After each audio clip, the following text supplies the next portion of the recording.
Hey everybody, Aaron Woodson here once again, speaking on title branding and today I'm going to speak on how to convert a salvage title to a rebuilt title, meaning that you buy this salvage vehicle and you must in fact repair the vehicle and make it safe, most importantly, to get this vehicle back on the road to where you get plates and insurance for it. You simply just get on indy.gov BMV for those that are in Indiana. There's a section on here, Salvage Motor Vehicle Restoration. You'll download a packet with instructions on what to do and what the Bureau of Motor Vehicles would like to see. Some things have changed since I first started doing this. At one point, they wanted pictures of the damage, but they no longer want pictures. But I'm going to go through here and just briefly explain how this works. If anybody has any questions, comments, or concerns, please email me and I will get back with you or leave something in the comment box. Like, comment, and share with others that would like to know this same process. I will answer any questions to my best of knowledge. If not, I will forward these questions to someone who can. And it's very crucial that you follow these steps because the BMV, they handle a lot of these, and they don't mind sending your paperwork back to you telling you missed something. They won't call you on the phone, even a missing letter or in a VIN number or something of the sort. They're going to send it back to you in delay. This usually takes about 3 weeks for them to process this paperwork, depending on what time of year it is and how busy they are. I've had it happen in as fast as a week, and sometimes it's been 5 or 6 weeks. But that's why you have to make sure you follow these instructions and get it right on the first time in order to assure that your vehicle will be on the road and ready to drive again.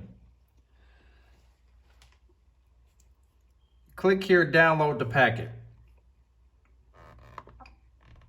When you click on here, they're going to ask for an application for certificate of title, which is pretty common with any vehicle title. You take that, you fill it out, it's going to ask you a couple questions.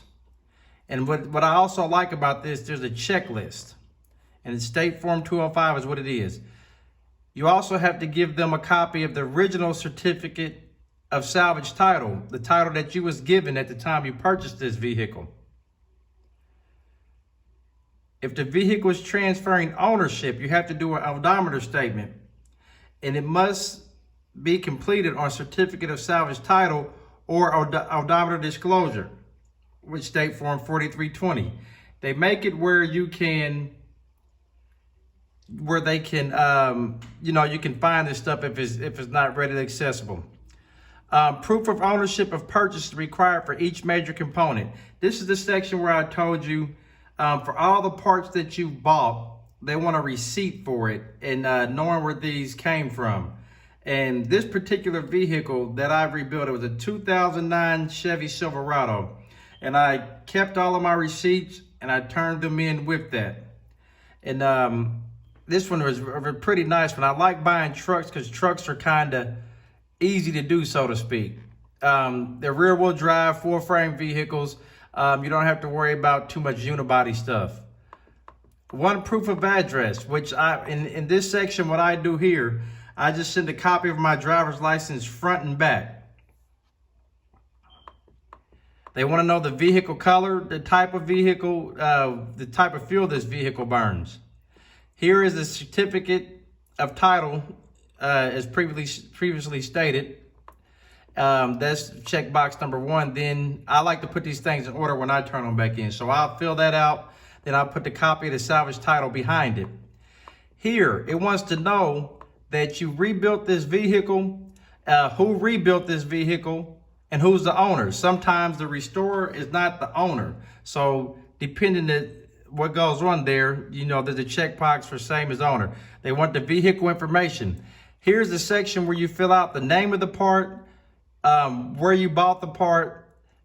Is a part new? If it's new, you just write new in this box. If you're taking it off another vehicle, that's where you fill in the VIN number of that vehicle. There's a statement here they want you to fill out and confirm the restoration statement. And after that, there's a physical inspection, which has to be done by law enforcement, which will sign this paper saying this vehicle is safe. The things that are stated on this paperwork is true. For the most part, you want it to be safe. All lights, horns, mirrors, door handles, tail lights, brake lights, turn signals, all of those things work. Like I just stated, the odometer disclosure statement. This can also be filled out on the title, where this just ends up being a separate piece of paper. Myself, I also turn this in and write C title on it. This affidavit here, this is if you do some work to the vehicle and you didn't buy many parts. Here you fill out what you've done to the vehicle and give a description. I like to be a little bit more than brief. I don't like to leave nothing to question. I had one time where they sent a title back to me, sent my packet back to me because it wasn't much there. You gotta realize that the people that are doing this paperwork actually don't work on vehicles, and they just need to see certain things in these boxes here. So I make it as if this person knows nothing about a vehicle and give a brief explanation, and then I get in depth. Here is where they want to collect your payment. You have to pay for, I forget exactly what it is. Y'all know you pay a title processing fee and a couple other things. I believe it said on that first page. But that's basically it. You go through there, and it seems pretty simple here, which it is. Long as you do these things and follow these steps, you shouldn't have a problem converting your salvage title over to a rebuilt title.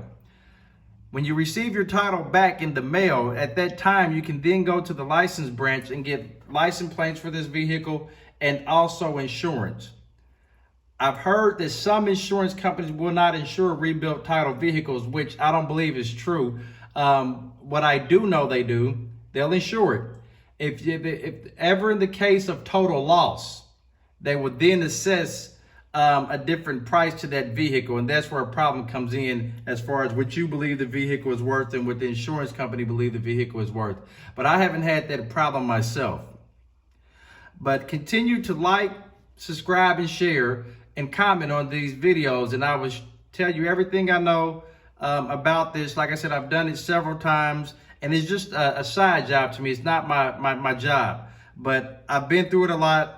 I've done some things wrong, done some things right. Thank you. And once again, this is Aaron Woodson. Like, subscribe, and share.